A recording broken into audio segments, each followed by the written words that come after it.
So now Kelazhur does not have that reactor producing any additional Marines.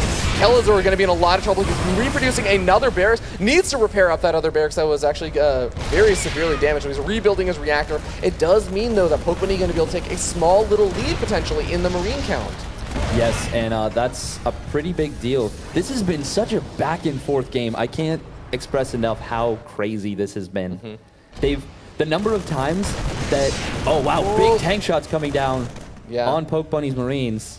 Yeah, where are those Vikings? We know that Kelazhur had a bit of that dominance with that, and because of that, Vikings right over there, they should be able to focus right down any of the medevacs that get a little bit too far forward. Gets the tanks out of there. That's a big pickup.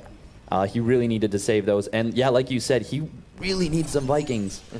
They've both been cutting SCV production in favor of those army units, and this might be one of those games where they never really build workers, and the action just keeps happening. I mean, we're at the 10-minute mark, so even though you look and see... Oh, so much damage being done to those Marines, and a ton of Pokebunny's army getting softened up.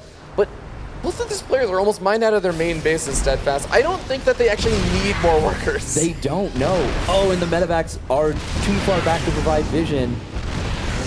Vikings, if they realize that those medevacs are right over there, loaded up with all those Marines, they are going to have an absolute joy just murdering all of those Marines. And it seems like Kelazhur, he may start to be scratching his head and saying, like, wait a second, why aren't you coming in defending? I'm like killing off all your stuff. Where are all your Marines?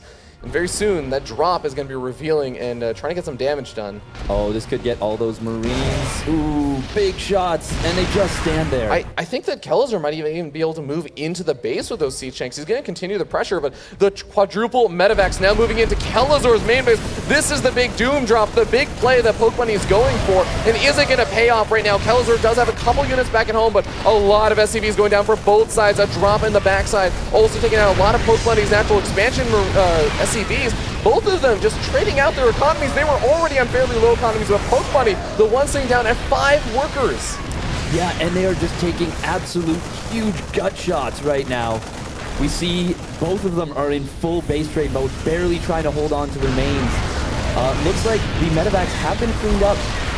Stim will go down. Didn't need to focus that, but it's going to go down. Ooh, landing the Vikings. I actually don't like that decision. Oh, siege tanks are the only thing really left over here for Pokebunny, but he does get the siege tank shots that he needs to clean up all the Marines. And even though Kelazhur has 20 workers to 4 for Pokebunny, it doesn't matter because guess what? Pokebunny has still been able to siege up in this the production. He's going to be able to continue to take out Kelazhur's production. The command center needs to lift up. He needs to make sure he doesn't lose the command center, but he does barely clean up. But one of the barracks is going to end up falling. Can Pokebunny continue with his army? He doesn't actually have that big of an army supply anymore. He just lost 2 tanks in the main, and that was so much of his army. Meanwhile, Kelazhur able to retake his own main, but Pokebunny is going to continue to take damage.